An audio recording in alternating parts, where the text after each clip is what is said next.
Olá! Hoje a gente mergulha num tema bem denso e até um pouco surpreendente do desenvolvimento emocional. Vamos usar como guia um texto do Winnicott, lá de 1960, sobre agressividade, culpa e reparação. Oi, é um texto fundamental, né? Ele dialoga muito com as ideias da Melanie Klein, claro, especialmente a posição depressiva. Isso. Aquela fase em que a gente começa a sacar que o outro é uma pessoa inteira e aí vem a preocupação, né? Né? Mas o Winnicott, ele dá um toque muito pessoal nisso. Exato. Ele amplia, traz a clínica dele para jogo. E a nossa missão aqui é tentar desembrulhar uma ideia que, olha, é forte. Como é que o impulso de destruir pode ser, na verdade, essencial para a gente conseguir amar, criar e amadurecer de um jeito autêntico? Pois é, isso não é só papo de terapeuta, né? Mexe com a nossa ideia do que é ser humano mesmo. De onde vem a culpa, aquela sensação às vezes difusa, e também de onde vem nossa capacidade de construir, de fazer coisas. E aí que o Winnicott joga uma luz bem inesperada. Ele vai dizer que a agressividade, essa coisa destrutiva, não é só reação à raiva, à frustração. Não mesmo. É mais fundo. Seria parte, acredite, do amor primitivo. Tipo, aquele primeiro jeito de se relacionar com o mundo, sabe? Querer pegar, incorporar, quase comer o objeto que a gente ama para fazer parte da gente. É uma ideia potente. O comer o objeto amado? E o grande desafio, segundo ele, é conseguir aceitar, bancar essa destrutividade que vem junto com o amor. Sem achar que a gente é um monstro por causa disso, sem negar. Exatamente. E é a partir dessa aceitação ou da dificuldade com ela que surge a questão da culpa.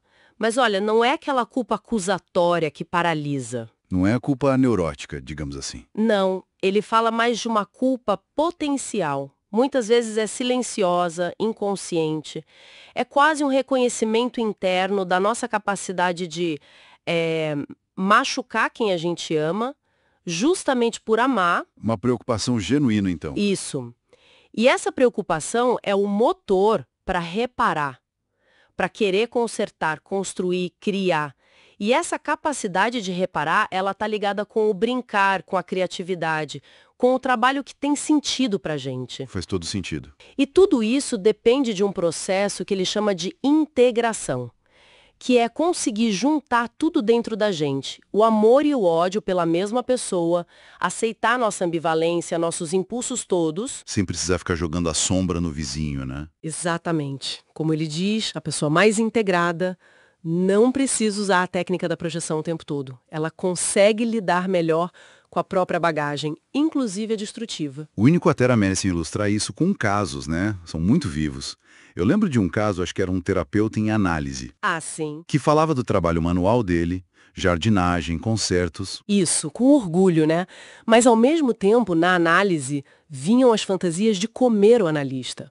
Uma agressividade bem primitiva, oral. E a leitura do Winnicott é que essa capacidade de construir lá fora, no concreto, dava a ele a força para poder olhar para essa destrutividade interna que estava ligada ao amor e tolerar isso. A construção ajudando a tolerar a destruição. E tem outro caso famoso, o da adolescente. Ah, lembro, que nas sessões era puro ódio que via quebrar tudo, atacar a terapeuta. Exatamente. Mas fora da terapia começou, do nada, a ajudar em casa.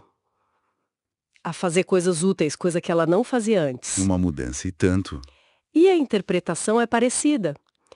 Essa experiência de fazer, de construir algo, de ser útil, tornou possível para ela experienciar aquela destrutividade toda sem se sentir completamente aniquilada por ela.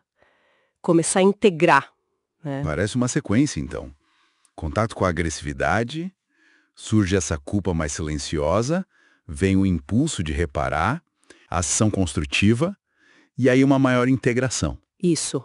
É um ciclo virtuoso quando funciona bem.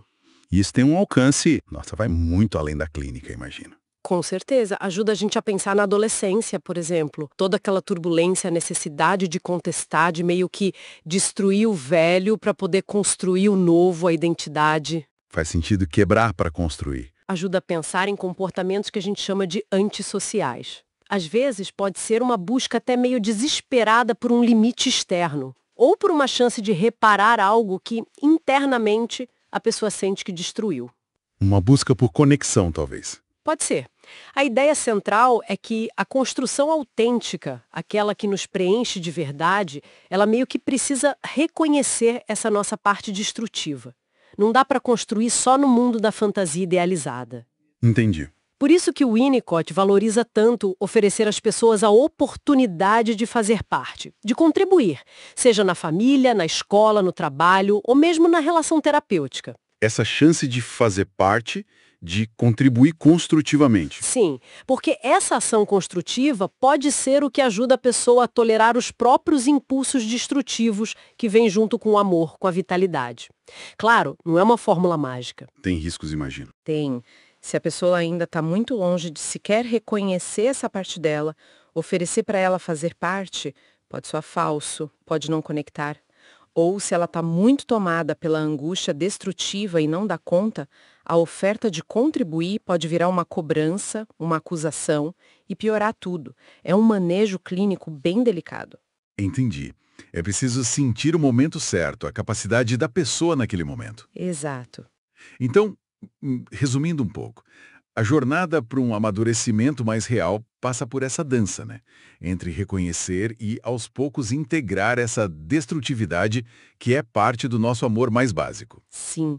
E é essa integração que abre espaço para uma culpa que não paralisa, mas que impulsiona, a culpa reparadora. E que daí sim a gente pode criar, construir, sentir que está participando da vida de um jeito mais verdadeiro. Exato. Fica aí a reflexão, né? Se essa dinâmica entre destruir e construir é tão fundamental assim, como é que isso muda o jeito como a gente olha para as nossas próprias ações, para os nossos relacionamentos? Até para os conflitos sociais, talvez. Por que não? O que significa de verdade dar ou receber a chance de fazer parte, de construir algo junto, sabendo dessa complexidade toda que a gente carrega, que o outro carrega. É algo para a gente pensar.